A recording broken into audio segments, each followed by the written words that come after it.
Päivää. Voisinkohan jotenkin auttaa? No kuule, en tiedä, mutta toisaalta mulla on synttärit kyllä tulossa ja ajattelin hankkia tässä mopon lahjaksi. Erinomainen idea. Tulisiko se mökkikäyttöön tai mahdollisesti kaupunkiajoon? No, eiköhän se nyt tule ihan yleiskäyttöön. Mitenkäs olisi tästä? Mikä muotovalio? Erinomainen mopo kaupunkikäyttöön. Ei mitään sähköstartteja, vaan polkaistaan käyntiin. Niin muuten, paljonko sitä sitten täytetään? 15. Ja muuten tämä me otetaan. Se onkin ihan uusi malli. Automaattivaihteet. Oikealla etujarru, vasemmalla takajarru. Erinomainen valinta.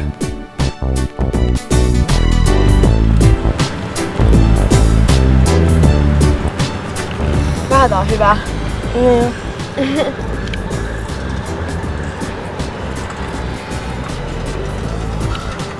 Oi vitsi, tässä on Tero.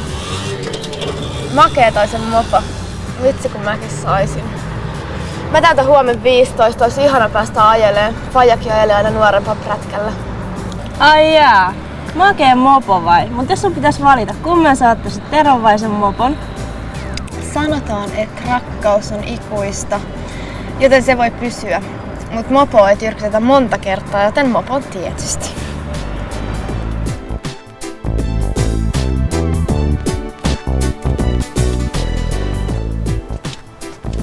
Maria! Herätys!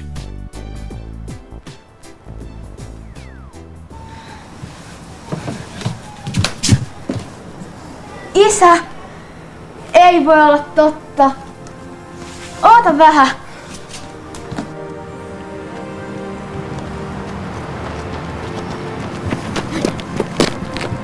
Onks tää tosiaan mulle?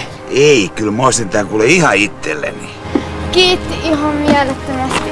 Mä oon aina halunnut oppia ajaa mopolla. No siinähän se yksi juttu onkin. Ai mikä? No se, että sä opit ajamaan tätä ja kunnolla. Kato, tää ei oo enää mikään lelu hei sitten. Tällä ei saa leikkiä. Joo. Opeta sä nyt alkuun. Okei. Mä näytän sulle perustoiminnot ennen kuin tää pannaan edes käyntiin. Oikealla etujarrukahva. Vasemmalla takajarrukahva. Ja jotta sä saisit tän pyörän käyntiin, tästä pannaan virta päälle. Tässä on startti, mutta se ei starttaa tästä nyt ennen kuin sä pistät täältä näin. Painat jarrua nyt, noin. Sen takia, ettei tää lähde suoraan sun käsistä menemään, jos sä vedät vahingossa kaasua. Tää voi karkaa sun käsistä. Ja nyt painat starttia. Noin. Nyt se käy. Voit kaasutella vähän. Pidä jarrua vaan vähän. Noin. Käy. Hyvä. Ja nyt ei mitään muuta kuin irrotat vaan sitten hiljalleen jarrun täältä ja painat kaasua hiljalle ja lähdet eteenpäin. Mutta et lähde vielä mihinkään, koska meillä täytyy olla kypärä.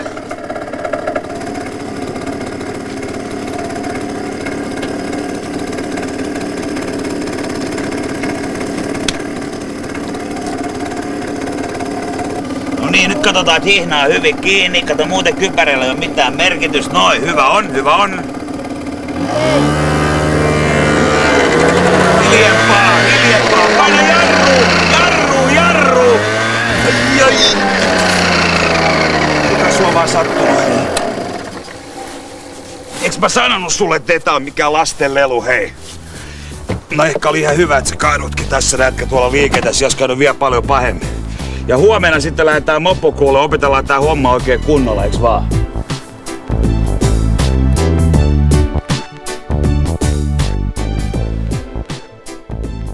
No niin kuin tässäkin nähtiin, niin mopoilija tuli kovaa kännissä kaverin mopolla ja auto kääntyi kolmion takaa suoraan eteen sillä seurauksella, että mopoilija törmäsi siihen auton keulaan ja lensi siitä sen konepelin yli ja jäi makaamaan sinne keskelle risteystä ja henki pois. Kumpi oli oikeassa? Okei, mopoilija oli oikeassa, mutta miettikääpä hetki sitä. Ei välttämättä ollut hirveästi iloa sille mopoilijalle siitä, jos sen lähes viimeiset sanat tässä, kun se makas keskellä risteystä, niin oli ne, että upeeta, mä oon oikeassa, tosi hieno juttu. Mari. Tero, mitä sä täällä teet? No, ei kukaan mestari syntyä. Itse asiassa tää on ihan ok juttu, että täällä oppii kaikki temput paljon paremmin.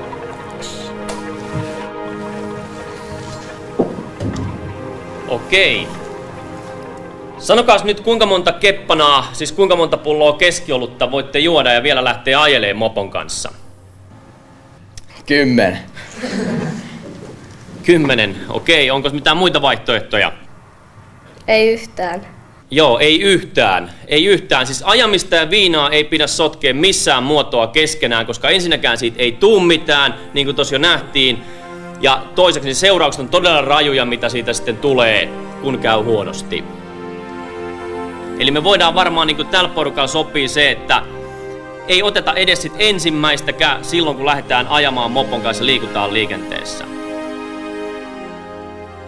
No niin, nyt on tarkoitus aloittaa sillä, että ajetaan mahdollisimman hitaasti tonne päähän tästä näin. Ja nyt kun sä meet hitaasti, niin yrität istua mahdollisimman rentona siinä mopon päällä, jalat kiinni tankissa, muuten hartiat, kädet ihan rentona. Tässä käytät kytkintä, kaasua sen verran, että kone ei sammu ja takajarrua, etujarrua ei kannata käyttää, koska se vie sulta aina tasapainoa pois silloin, kun sä otat sitä. Ja katse mahdollisimman pitkälle tonne eteenpäin. Okei, pistä käymään vaan.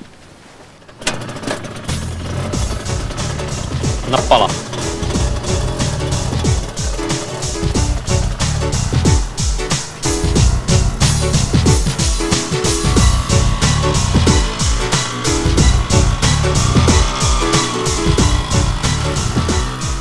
No niin, sitten Maria voisikin jatkaa tästä ja me voitais ottaa nyt toi pujottelu. Ja nyt kun sulla ei ole tässä kytkintä, niin käytät takajarrua ja kaasua, katot mahdollisimman pitkälle tonne eteenpäin ja koitat istua ihan rentona siinä mopon päällä. Pistä käymään vaan ja anna palaa.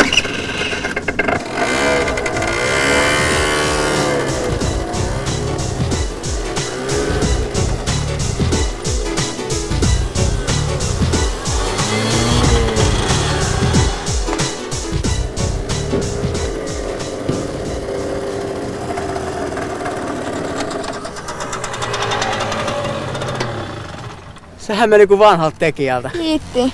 Täällä on itse asiassa aika kivaa.